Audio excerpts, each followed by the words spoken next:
So Jane Doe and Jane Roe. What the hell? Two unnamed individuals. They're filing together and they're using two law firms. I'm guessing Jane Doe's lawyer is this and Jane Roe's lawyer is this. Okay, all right, I got it. They're going after Top Dog LLC, Brandon Tiff. So they are they're suing. What's this guy's name? David Harrell and Doe's 1 to 10. Okay, cool. All right, anyway, let's just see if we see anything else. Introduction. All right, cool. All right, let me see.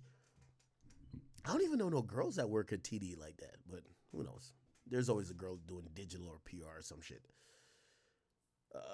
Let's see. Miss Doe was hired to perform public. Didn't I always tell y'all, bro? I didn't even see that. I told y'all. Yo, digital PR is always the chick. It's always, yo, look, didn't I say there's always some chick doing digital or PR? Digital is marketing. Okay? That's marketing. PR is, we're just going to send out the records to DJs and blogs or whatever, right? During the course of her performance for work at TDE, she was subject to inappropriate workplace behavior, including sexual harassment and assault by officers and executives at the company. Moreover, Ms. Doe was not adequately compensated for the services she performed for TDE, which reneged on its contract for payment and refused to pay her what she was owed. Plaintiff Jane Roe was a friend of one of the artists signed by TDE. Herein, artist A. Wait, hold on now. We gonna figure out who artist A is. So Jane Roe was a friend to one of the artists signed by TDE, here in reference to artist A, in exchange for her providing moral support. Yo, chat, what type of moral support you thought she was providing, chat? Huh? So she wasn't employed by the label. She was just, providing some moral support. You get what I'm saying? So she was providing that moral support to artist A, and TDE provided her room and board. What type of moral support is so good that the label gives you room and board? Okay. At a house owned by TDE in Double Letter Studio. During her stay at the TDE property, she was sexually harassed twice. Oh my God. By TDE employees, one who gave her alcohol. What the fuck? Despite her being underage. All right. So this is sticky now. If she's underage, why is she at the TDE studio? I'm just asking these questions. I'm insinuating blame upon anybody who's asking these questions. Why would she be at the TDE studio if she was underage? Why would an underage woman need to be providing moral support? And also, why would a label give an underage woman room and board at a studio where, if you've been to a rap studio, niggas smoke weed, niggas pop pills, niggas got their guns on the fucking table. Like, it's all type of bullshit happening in the studio. Why would whatever. Anyway. And they said they gave her alcohol and she was underage, but it was an attempt to further sexual advances. TDE leadership knew about these instances of sexual abuse, as well as the failure to properly compensate Mrs. Doe, yet no action was taken to prevent further violations, discipline the individuals involved, or even offer supportive services to the plaintiffs. Plaintiff Jane Doe is a California resident who performed services for TDE from 2019 through the beginning of 2024. Yo, chat, I ain't gonna lie to you. I probably shouldn't say this because this is my man's too. Yo, the secret weapon over there at TDE. Actually, no, he don't work. No, he's working PG Lab. Ooh, never mind. Let me not bring his name into it.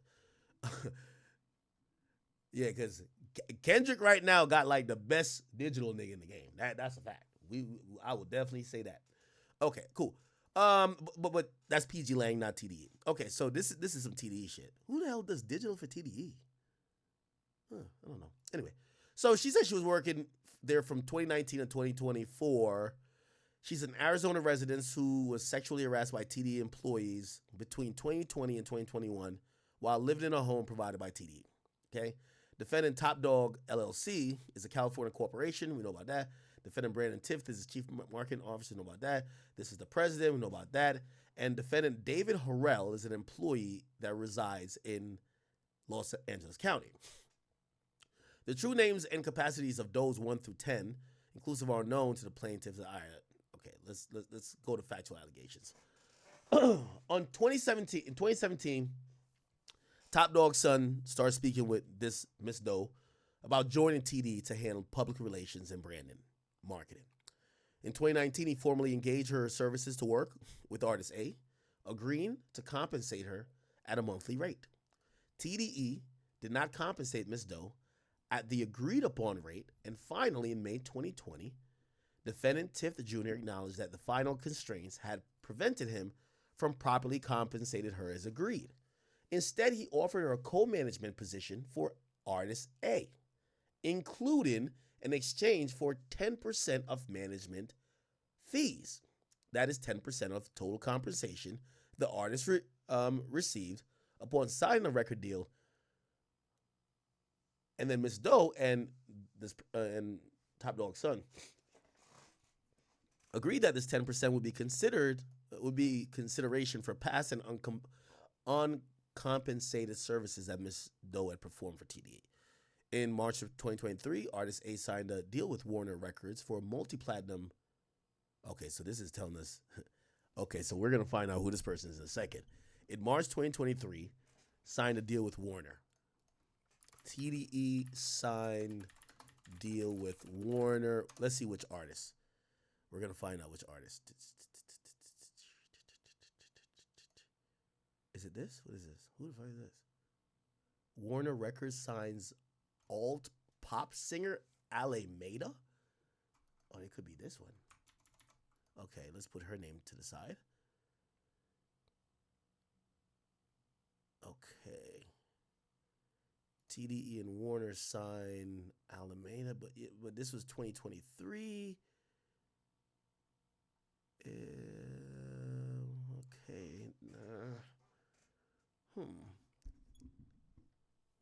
Who signed in 2023?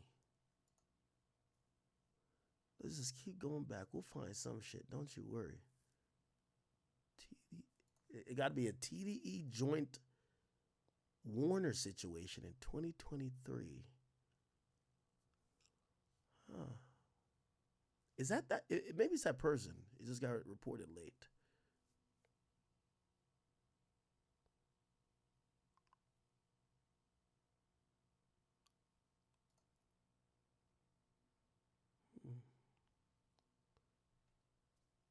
Anybody know off the top of their head? Let me look at the chat. Anybody know on the top of their head?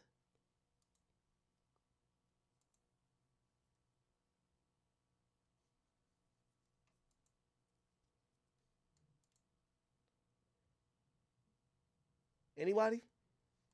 Looking in the chat.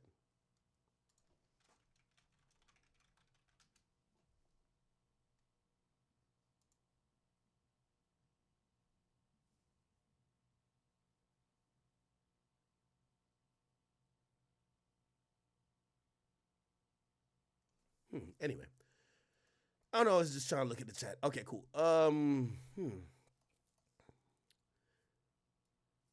Okay, so this person's claiming that in exchange for unpaid services, they were supposed to co-manage this artist that got signed in 2023 to Warner, right? And if you guys don't know how that would be set up, the production company would be what am I saying? The production company would be TDE, and obviously the financing company would be Warner, right? So cool. I don't know what artist is, but whatever. A multi-million-dollar figure. However, TDE refused to provide Ms. Doe with the agreed upon 10% of the management fee compensation. Okay.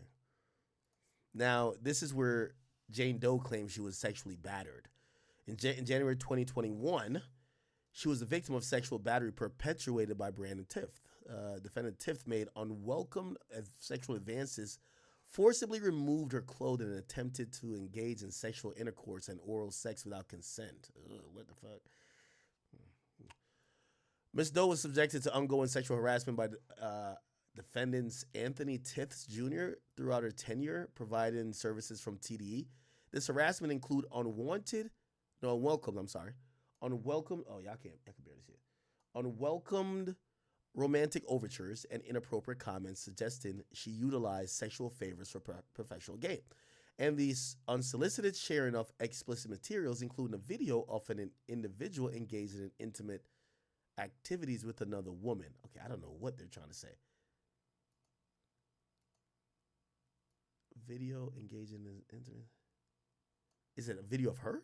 I don't know. Anyway, Mrs. Tiff Jr. also used Mrs. Doe home as a covert location at which to cheat on his partner. Oh, yo, let me tell you, these lawsuits are the devil, bro. Like, these lawsuits are the devil. Like, imagine waking up, you got a happy marriage, and all of a sudden you open up a lawsuit or you see a lawsuit pop up, and now you have somebody just telling the whole world, yo, he was using my crib to cheat on his wife. Especially if you know these people, right? Who knows? Anyway, bringing various women to the home, engaging in sex with them in the guest bedroom. Okay.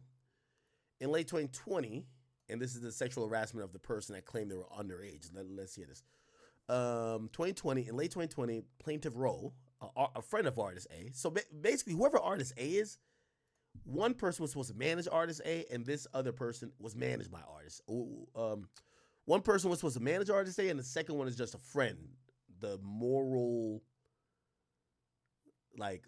help friend, whatever. Moved to California to provide her moral support. To provide her. Okay, so it's a female. It's probably that girl then, Chad. Because who's the other female? I mean, who are all the females on TDE? It's SZA, Deutschie's on TDE, right? And Alameda or Alamed. I'm probably fucking up this name, right?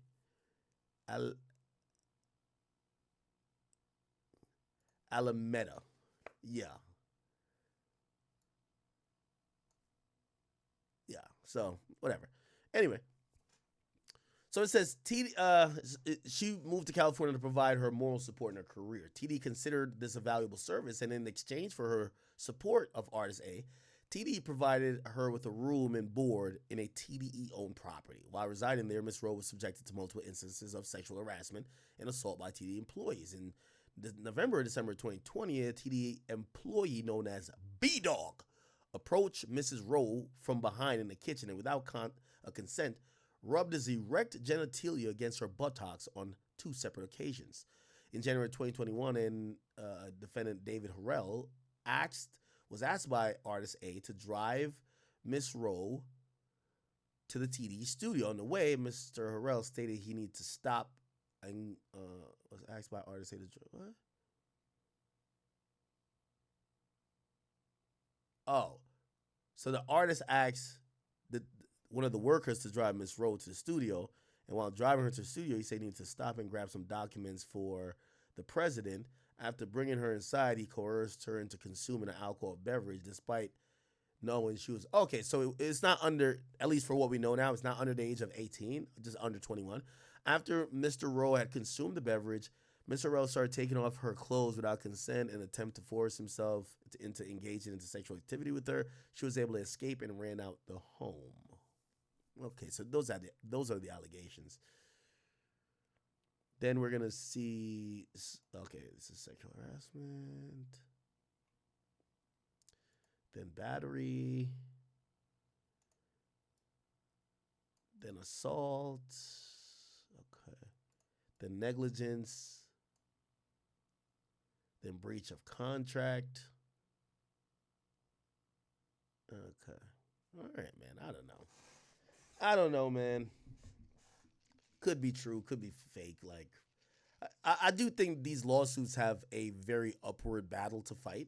Like, I mean, so your word of mouth that these things happen. There's no indication that there was anything that made a record of those instances happen, unless maybe Artist A would back up their statement, because that's the friend or the colleague to both of those women. And if we're just thinking out loud here, if Artist A is still with TDE. Why the hell would she do that? Right? Like, I know y'all want to think we're in this other world, but like, you think that she's just gonna jump up and be like, "Oh yeah, the bosses at my label are creeps." Nah, she's not gonna do that. So, I think this is, this could be completely blown out of context. This could be completely false. It could have some truth to it. Maybe it's all the way true. I have no fucking idea. Anyway, man. As I said, I do think, I do want to just kind of close this segment out by saying I think a lot of this shit is getting just too much out of it. We're back in the Me Too era, bro, of rap, and it is what it is. I do think the rap battle caused that, though, right? Or not? It didn't cause it, but it kind of amplified a lot of the things. Okay. Let's go to. Is there anything I'm missing? Let's go to Law and Crime, and what the fuck? I said Law and Order, no, Law and Crime. Law and Crime. And we're gonna go see what was happening today in court with ASAP